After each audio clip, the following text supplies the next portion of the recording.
I always tell everyone to basically install, if you can say that, but set up Google Search Console. And Google Search Console is a free tool provided by Google, and it's basically your gateway in to see how your website is performing on Google. And this is a gold mine for keyword research because you will see all the keywords that your website is ranking for. And often you will find keywords that you haven't even thought of writing content for in there, but Google found it remotely related to your website, and that's why they showed that your website on that keyword. So that's definitely one tool. A paid tool, which is super simple, is a tool called Key Search. And it's super cheap. I think it costs $17 per month or something like that. And it completely replaces Ahrefs and Semrush.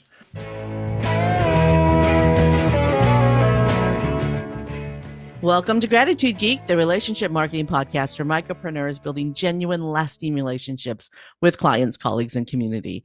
I'm your host, Candice Rodarty. If you love eavesdropping on grateful entrepreneurs who are making this world a better place, be sure to subscribe, share, and leave your groovy review. Today, I'm joined by SEO virtuoso Phillip Stemman.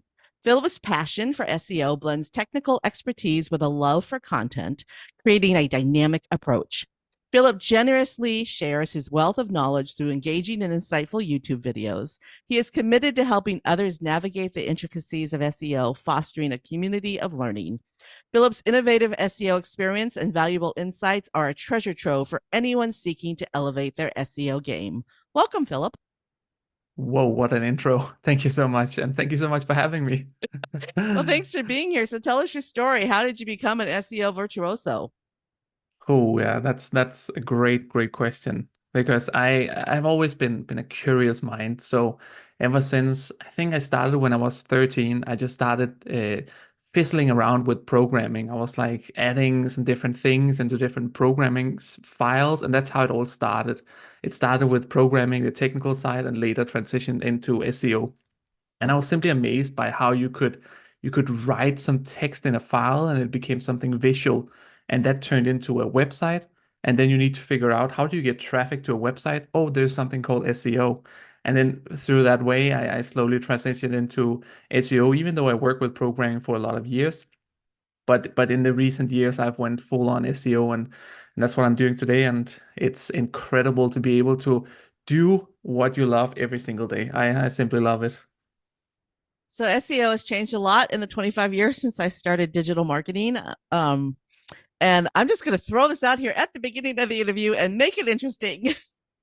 The other day, I watched a video on YouTube, and it said to stop that SEO would become that SEO in 2024 is changing because of AI, and that if you wanted to stay ahead of the game, that you should stop writing blog posts and start posting videos on YouTube. How do you feel about that? Definitely, I completely agree. It's Oh, it's a well, there you huge have it. part of That's it. the end of the Yeah. episode, ladies and Thank you, gentlemen. guys. We'll see you next time.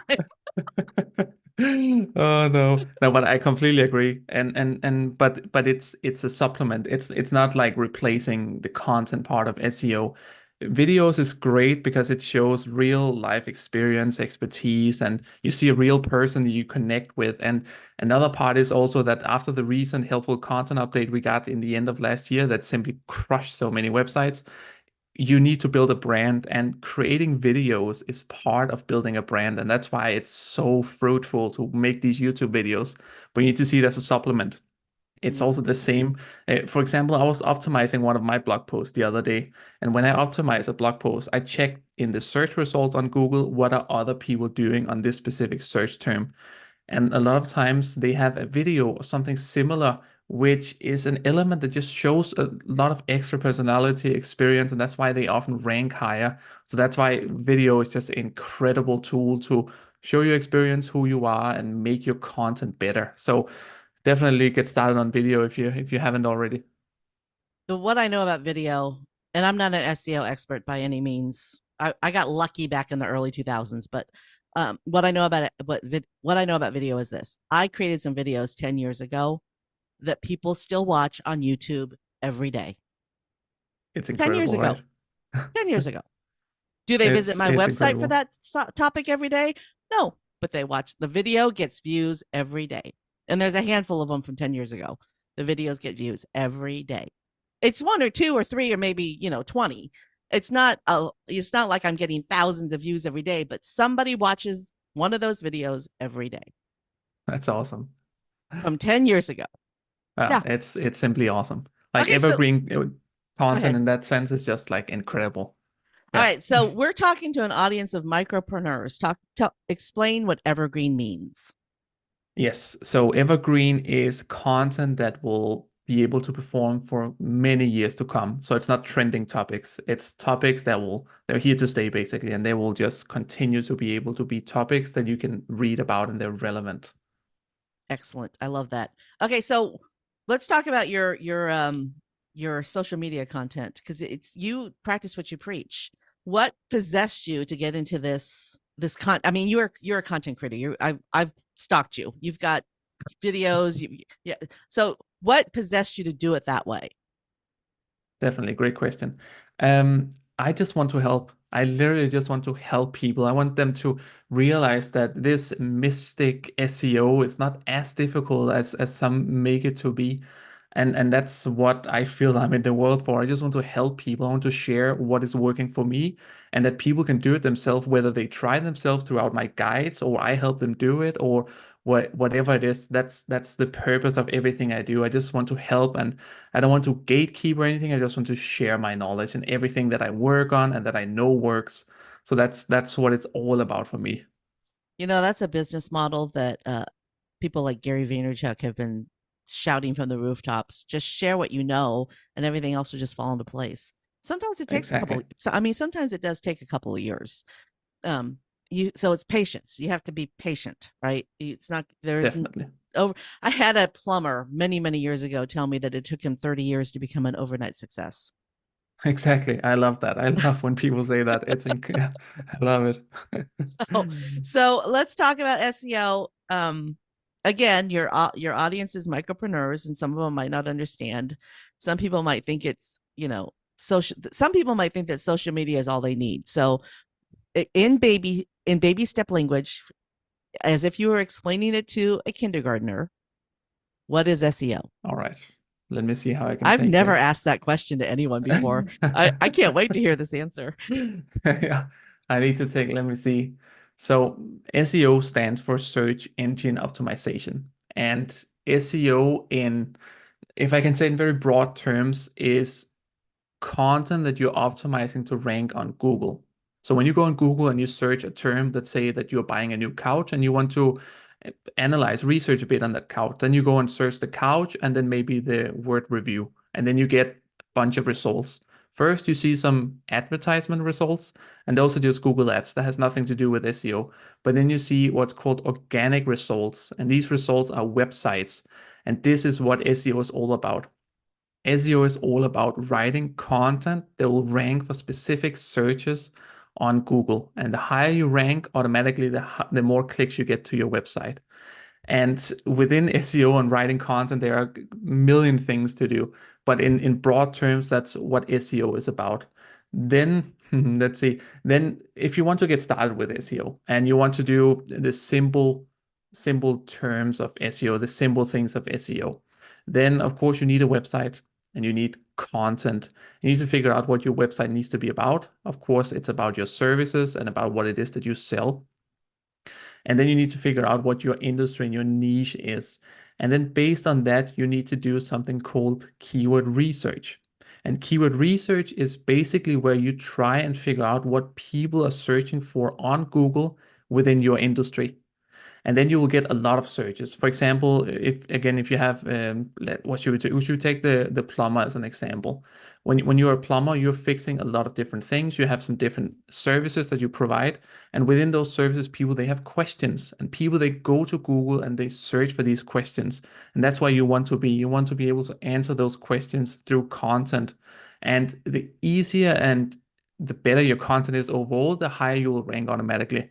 And just one tip here, and that is when you start writing, let's say you've done your keyword research and you have found a question within your industry, and you think now it's time to write a piece of content answering this question. You need to answer that question as fast as possible in that content piece. Put it at the top of the content because people, they want a fast answer. If you think of content as you want them to read the entire piece of content and then you answer in the bottom, that's completely wrong. And people, they'll get a bad experience with your website and they will leave your website and go to the competition. Simply answer immediately.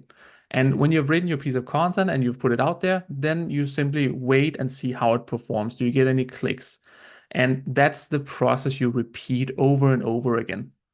I think that's to put it in simple terms. Let's talk about that content. So Yeah. back in the day, I'm coming at this from, and it's a lot of this is curiosity too, because I need to catch up. I have not been keeping up with SEO.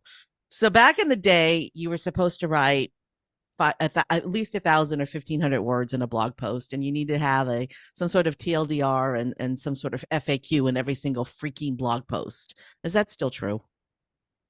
I would say both yes and no. That's the difficult part. Yeah, exactly. With SEO, there's this joke that it's the answer is always it depends. Mhm. And what you need to do is you always need to look at the search results already. What are they doing? Do they have an FAQ section? Then unfortunately you need an FAQ section as well. Are they writing 1,000 words? Then you need to match it more or less. And the reason why you need to do that is because there's something called consensus within Google. So if I can try and do this simple, then Google, they rank website based on hundreds of factors, but one of them is consensus. So that means that Google is looking when they are ranking a new website for the same things that are happening on other websites. So that means that if you're targeting a keyword, then let's say the top three ranking websites on that specific keyword, let's say they're writing 1,000 words, they have an FAQ section, and they're mentioning some specific terms within that question and within your industry, then unfortunately you have to do the same. You have to cover the same subjects because Google then figures out that, okay, you are trustworthy because you cover the same things. And then, of course, you need to add to it. You need to do it better than the content that's already out there. So again, it depends because sometimes you can also be lucky to rank a piece of content in just a couple of hundred words, but it's super rare because of this consensus. What happens when you do a little keyword research and you discover that only a couple hundred people a month are looking for that thing, but that's the thing that you want to offer? Go for it still, because it's so important to remember that when you do keyword research and you get this search volume, you have to remember this is an estimate. There are no tools out there that actually knows how many searches are there on this specific search term. Only Google knows for Google, but Google doesn't count Bing and Yahoo and the other search engines. So for me, if there are 100 searches per month, like if Ahrefs, which is an SEO tool, tells me that there are 100 searches on this specific keyword, then I go for it. Because what you also need to remember is that even though you're writing a piece of content for this specific keyword, then your content will also rank for hundreds of other keywords that also have a certain amount of search volume. So go for it, definitely. So let's talk about these tools. You mentioned Ahrefs. That's a hard Mhm. one for me to say. What other tools can you use for search engine or for keyword research? And which ones are the simplest to understand? Because I have used a lot of different SEO tools and keyword tools, and some of them are complicated, and some of them are just really super simple. And honestly, for most people, super simple is where it's at.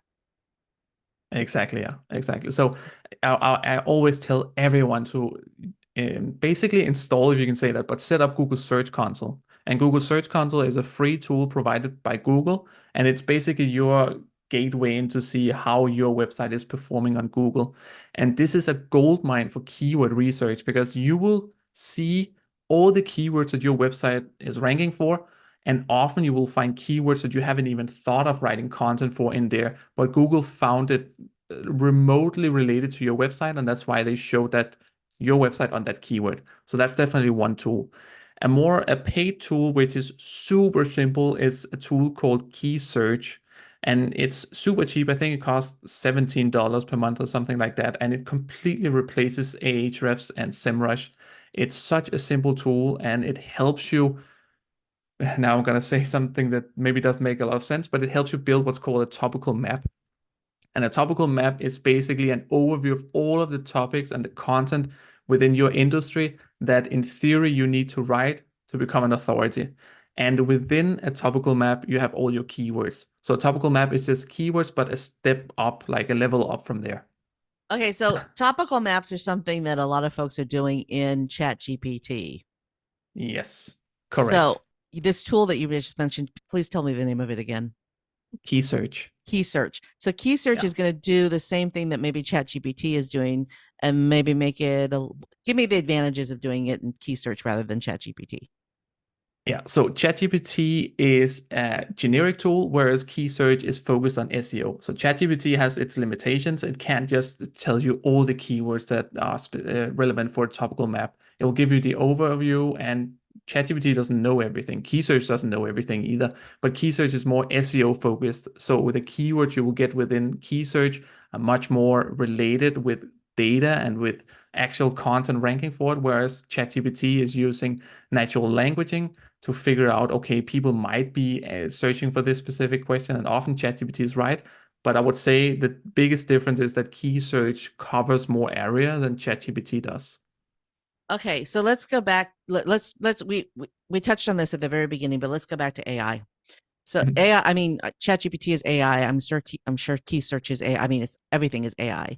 What do you think? I mean, AI is changing faster than the speed of light, right? Every day a new AI thing comes out. I mean, Yeah. ChatGPT is doing images now. So where do you see this going? I mean, I had so 2 episodes ago, I had a brand astrologer on the show, and she said that the next 24 years are going to be full of innovation, and that 2024 especially is going to be full of innovation. Now, I don't know how I feel about astrology, but I think that she might be spot on with this because AI is just going to, I keep coming back to the year 1900 when the plane was developed, right? The Wright brothers Yeah. developed the plane, and within 15 years, they were dropping bombs out of it, right?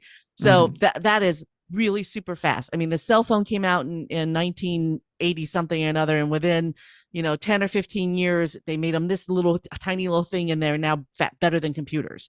I mean, Yes. when an innovation is there and it's something that's so exciting as AI is, it just happens fast, and the things that can be developed are just things that you and I might not even understand. But since you're in SEO and that this is Yes. your domain, what are your predictions or your thoughts on where this is going?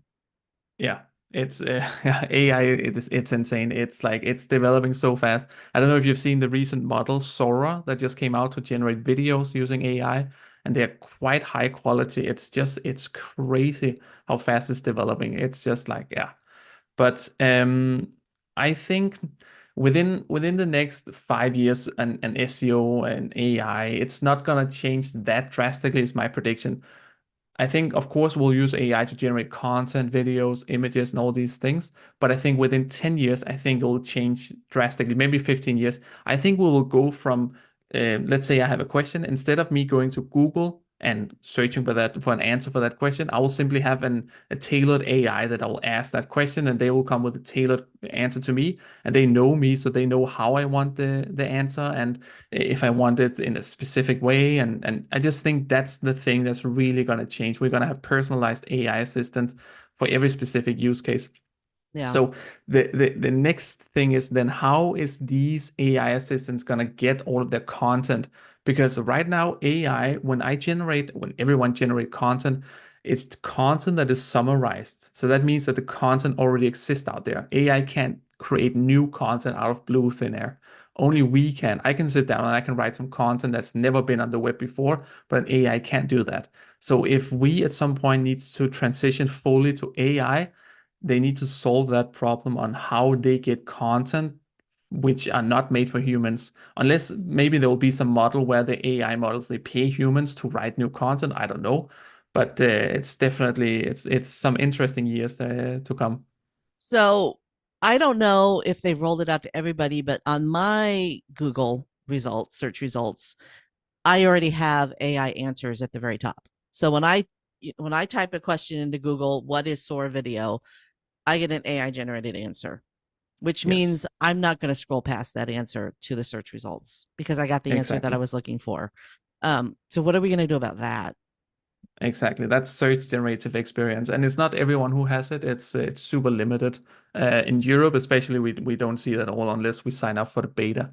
And the thing that SEOs are doing already is that they're optimizing their content to be part of those AI answers, because hopefully people will click from those AI answers to the websites if they want more information. Well, And how are you? that's How do you do that? um, of course, there are no guidelines on it because it's so new, but what people are doing is they're using the same technique for featured snippets. So the featured snippet was the thing that was before AI where you got a quick answer. So the way that people they optimize their content for featured snippets is that they basically form the answer in the same way as the question is. So, for example, if the question is how many legs does a horse have, then the answer would be a horse has 4 legs. So they use the same wording, and it's the same that they're trying to optimize their content for. But the interesting part with SGE, Search Generative Experience, is that it also needs content. It needs the content from the website owners.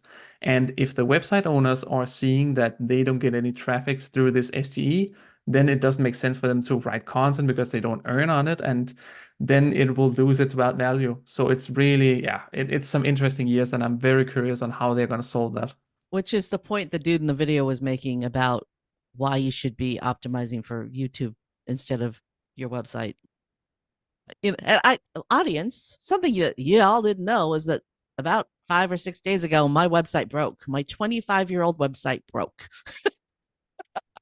So I'm in this process of, do I try to get it back? Do I try to get it fixed? Or do I just focus on YouTube and my podcast? I mean, I'm really at that point where I really still need a website? I don't know. What are your thoughts on that, Philip? Great question. Yeah, yeah. Of course, I don't know your business in and out, but uh, I wouldn't be able to live without a website. That's my way of getting leads.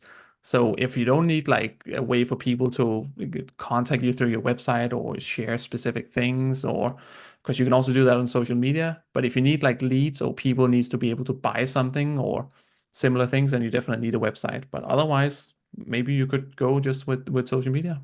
Who Do, knows? do you know what I did? I mean, I'm working very closely with my host to figure out how to fix the debacle, right?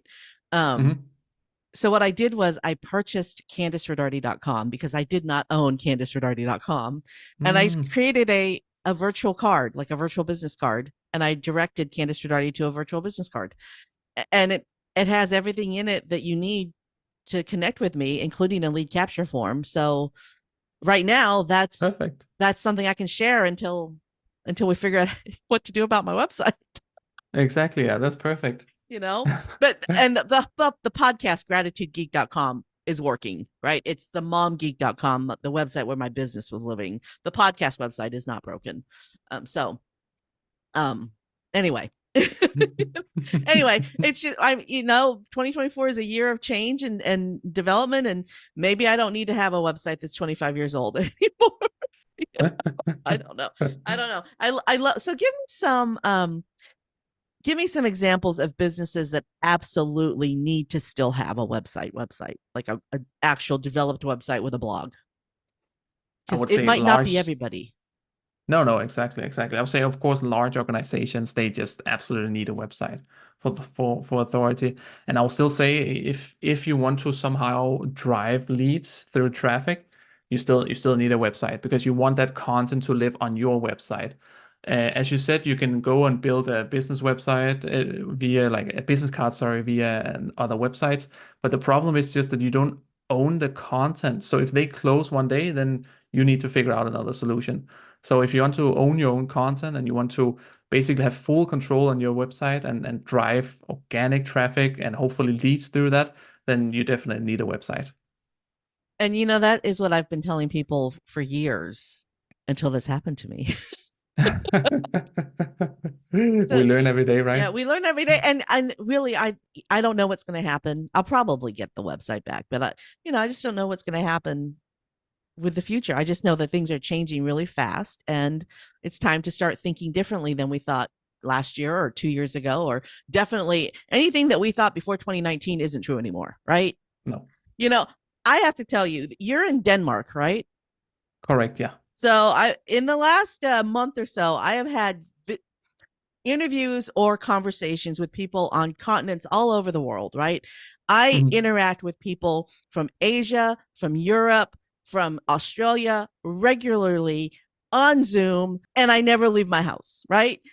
The world is so South America, the world is so different now, and things are Hmm. so easy, right? You and I wouldn't be having this conversation without Zoom, right? No. Without the internet, without technology. You and I would never have even probably been on each other's radar, right?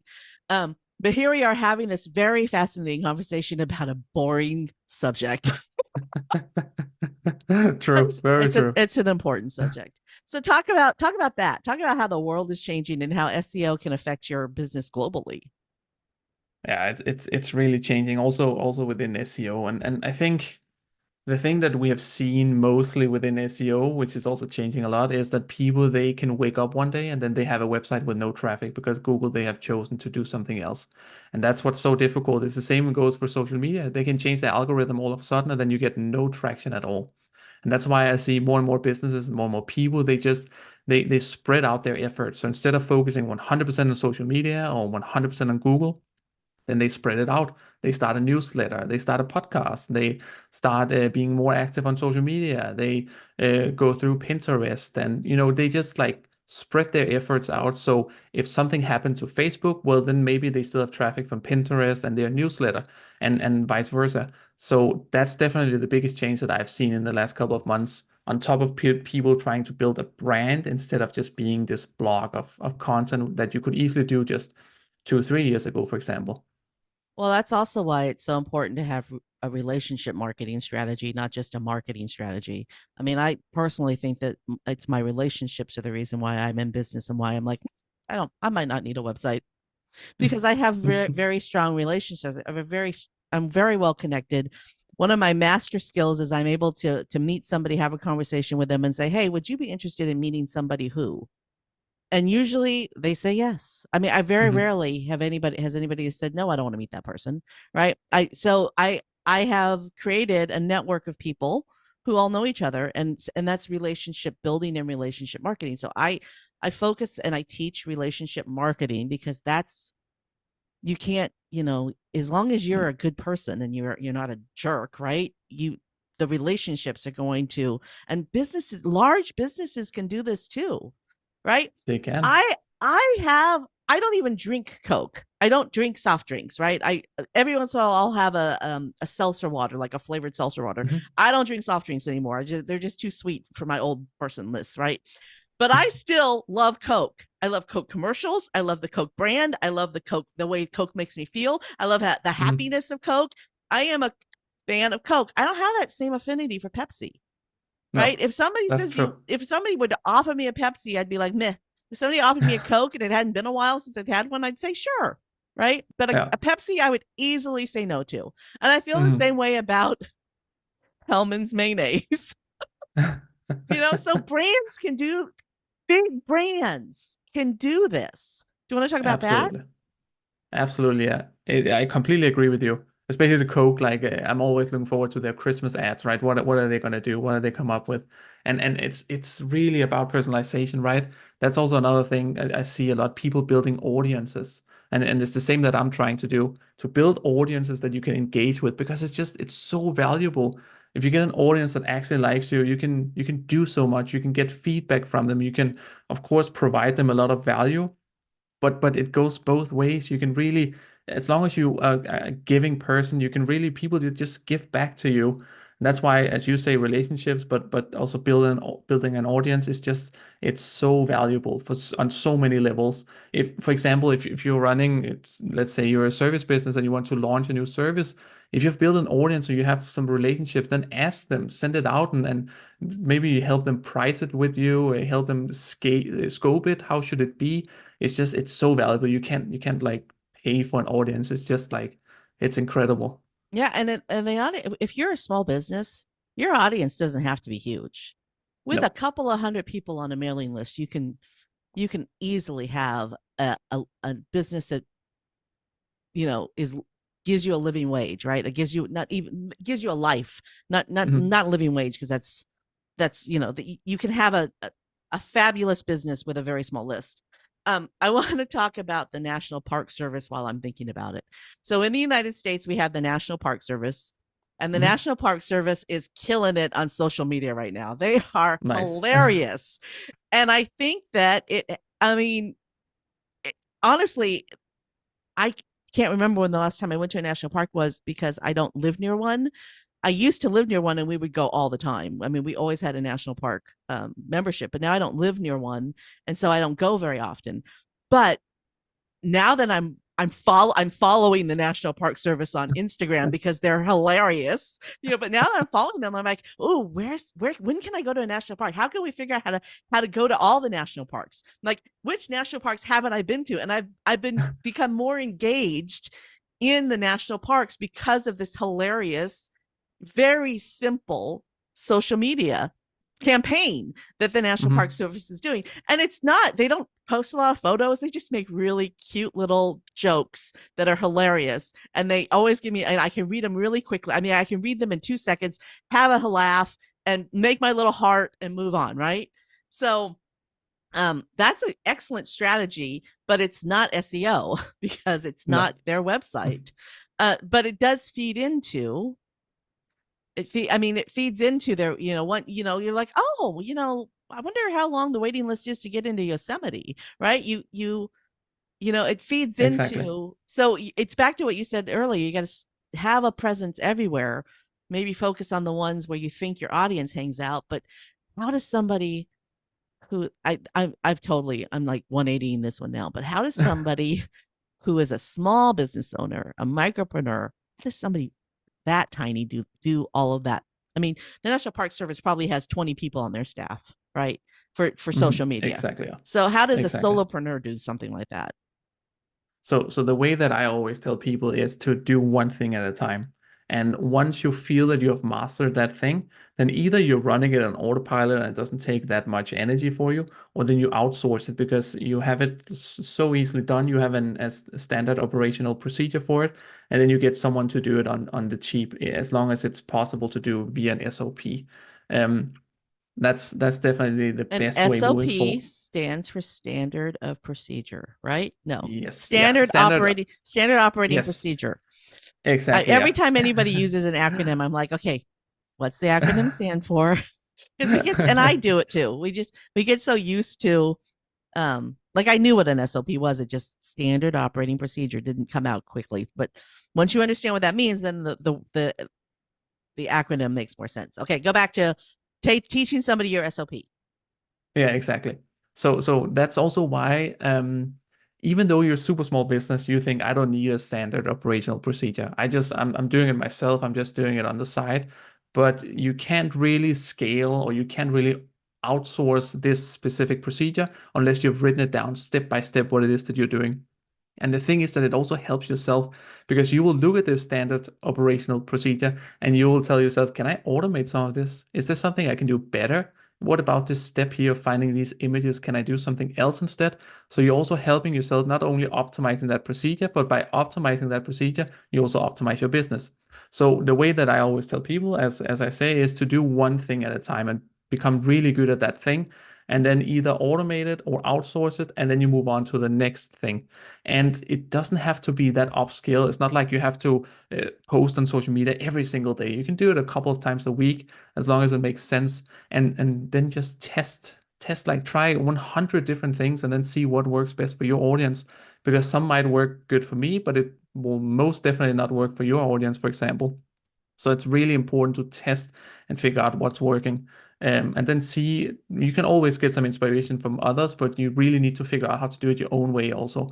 Because, for example, I've seen a lot of YouTubers, and you have probably as well, try to copy Mr. Beast, for example, and they can't really do it because he's just him. He's unique in the way that he do the things. So you need Well, to and how always, many people have a budget like Mr. Beast has now where yeah, they can true, give someone, I'll give you true, $10,000 if yeah, I exactly. mean, Exactly, yeah. It's all about doing it in your own way. yeah. That's definitely super important. Yeah. And I want to go back to those videos that I made 10 years ago where I'm sitting at my desk with my garbage, my piles of not garbage, but my piles of work behind me, and I'm just talking into the microphone. And Exactly, yeah. every day somebody watches one of those videos. So, Exactly, yeah. And that's also the thing you need to remember, that the thing that's unique about you is you. You are the unique thing about you. So always be yourself in the way that you communicate. Don't try to be someone else. Yeah, I love it. Okay. Um, I would love to know what, because you talk about all the things that you give away, but how do you actually make money in SEO? Definitely. I do services. So I have this thing that I always give away, but I also tell people that if they don't want to do it themselves, then contact me and then I will help you. I will do it. And then of course that's the way that I make money. So I help clients do everything within SEO, whether it's content strategy, analysis, technical analysis, all these different things within SEO. So that's the way that I do it. Do you do you write articles, or do you give them the list of articles to write? It's very rare that my clients want me to write the content. It's often that I give them the articles because they often have a procedure already on how they write content. Mm. Then maybe I go in and then I tell them how to optimize it and do it better, but it's super rare that I do it. But you can give them, like, here are 10 or 20 or 100 things that you should be writing about. Yeah, exactly. Often I create a topical map as we discussed earlier. And then when you create a topical map, often you have already written about a lot of the subjects, but then they can also see what they're missing to write about. And then slowly we're connecting the dots. So that's the way that we do it. So let's talk about the way that you organize the blog. I mean, because most of the when we talk when you're talking about content, you're talking about blog posts. So how do Yes. you organize your blog in the way that the topical map is telling you? Like, okay, so let's just say that the topic is cats, since this I have this a cat right now that's being annoying, right? Yes. Hello, annoying cat, right? So let's just say that the topic is cats, and then we create a Yes. topical map about cats. You have cat breeds, cat foods, cat toys. I Yes. mean, and so talk to me about how you actually organize your blog around that topical map. Yeah, definitely. So I like to work in Google Sheets, Microsoft Excel is the same thing, and that's always where I start before I move over to the blog. So we have cat as the main topic, then we have subtopics which are cat breeds, we have the food, the toys, and then we have the subtopics which are different types of foods, different types of toys, and often we have also a general category. And that's like the big overview. Then I take a subtopic and then I do keyword research on that subtopic. And then I often get hundreds of different keywords to write content about. And the same way that I organize my topical map is the same way that I organize the blog. So within a blog, you have categories, and those categories are your topics. So that's the cat breeds, we have the cat food, cat toys, and then within those high levels of categories, we have subcategories, which are then the types of breeds, we have the types of toys, and that's basically how I organize blocks. Okay, so what about the actual blog post? Is there um now back in the day when I was blogging regularly for SEO, which was 10 years ago, I don't do it anymore. I had a formula. Like I had a specific formula, and every single one of my blog posts followed the same formula. Is there a formula today, or is that not a good idea? Or You can have like some overview points that you want to cover, but it always depends on the search results. So what is already ranking in the search results, sorry, and then you basically make an outline based on that. So what I like to do is that, let's say that I needed to write about a specific cat toy. I wanted to review that. Then I would search for that specific cat toy, and then I would take the first 3 to 5 results in Google. And then I would see what have they written about, what topics did they cover, how did they test it, and then I would basically make a superset of headings. And then I would know, okay, I need to cover the majority of these topics that I find relevant and interesting. And then I build out my blog based on that, my blog post, sorry. That's the way to do it. And that's why you can't really go take one way and then do all of your different blog posts. It really depends on what people are already writing about and what the specific topic is. man, this is complicated. It used to be so much easier. So yeah, there Yeah, is some benefit to hiring somebody else to do it. So basically what I'm hearing is that if you are a solopreneur or micropreneur or somebody's in a small business and it's just you doing it, the simpler you keep it, the better. Right. definitely. Yeah, I mean, definitely. just the I keep telling people you got to narrow your niche. The riches are in the niches, especially if you're a micropreneur. And a lot of people are like, well, I can help anybody. My favorite back in the day, I used to network with a woman who sold a skincare product, and she would say, "My ideal client is anybody with skin." Oh. And like, okay. So, I like to talk about how in our custom furniture business, our ideal client had two homes. One of them was in the city, one of them was the country. They drove an electric car, they collected antique furniture, they loved I had this whole list of things that my ideal client had, and I catered everything that I talked about, everything, the colors of our website, everything would appeal to that person. And I had one singular person in mind. I knew what she did. I knew everything about her, and that's who I wrote for. And that, I mean, we had a fantastic business. I mean, we still have people contacting us regularly asking if we'll build furniture for them, and the answer is usually no. But I was really specific because it was, at the highlight of our career, we had 8 people working in the company, 6 employees, and then my husband and I. But Mhm. we were never anything more than a small business, right? And I No, just kept it as niche as I possibly could. And that works. It works today better than it did then, because back then there was not as much competition as there is today. So if you are a small business owner, you're going to be tempted to do all these things, right? But the simpler you keep it, the better. Do you want to add to that, Philip? absolutely. It's always easier to scale up, to expand, than to after a while like scale down. And also, I found it's much easier when you write content, when you have that person in mind that you're writing towards. It's just much easier in the way that you communicate yourself, whether it's through emails or content. You always think about that person. You feel that you're writing directly to that person. It makes everything so much easier. Yeah. Yeah. So let's go back to the tools. List your Mhm. favorite tools that you use for SEO that are free or low cost. Okay, so Google Search Console is my absolute favorite. It's the one that I spend most time in, and it's completely free to use. Um, and let me think what else.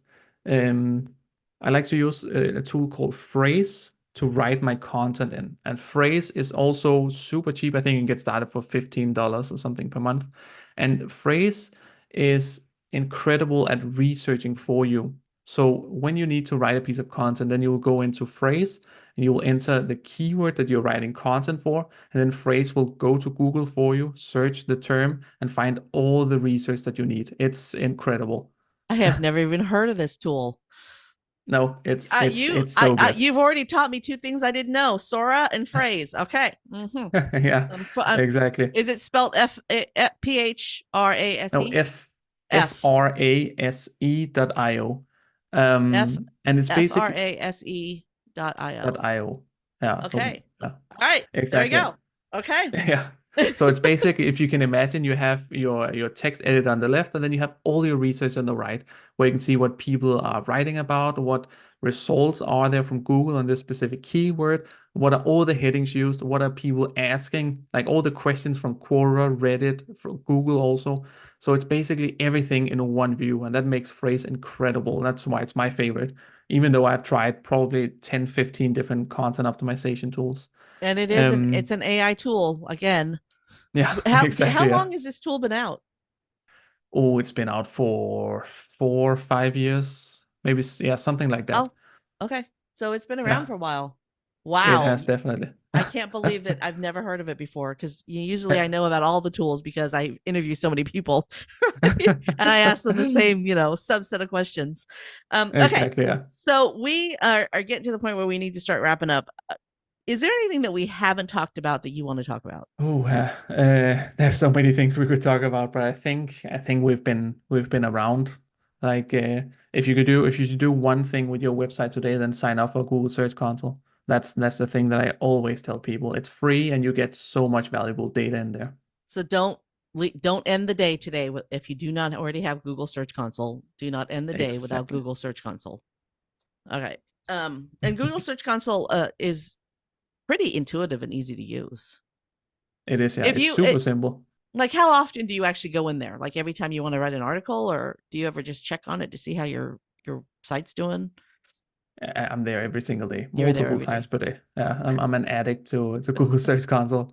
It's incredible. And I think like if I need to give my favorite use case with the Google Search Console, it's when let's say that I release a piece of content today, then I would go back to Google Search Console in 30 days and look at that piece of content, and then I would see all the keywords that this piece of content is ranking for, but where I get no clicks. That means that I need to optimize my content further for all those keywords to get more clicks. So yeah, that's my favorite use case. So you can rewrite the article. So how often are you posting content to your blog?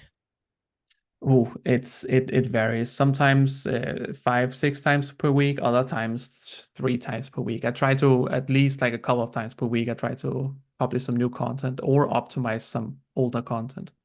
And optimizing older content is still a good idea. For sure, it is. And There's go yeah. ahead. Google basically gives your entire website a score. So it takes all of your content pieces and then it gives a broad score. They will not admit this, but it's been proven over and over again.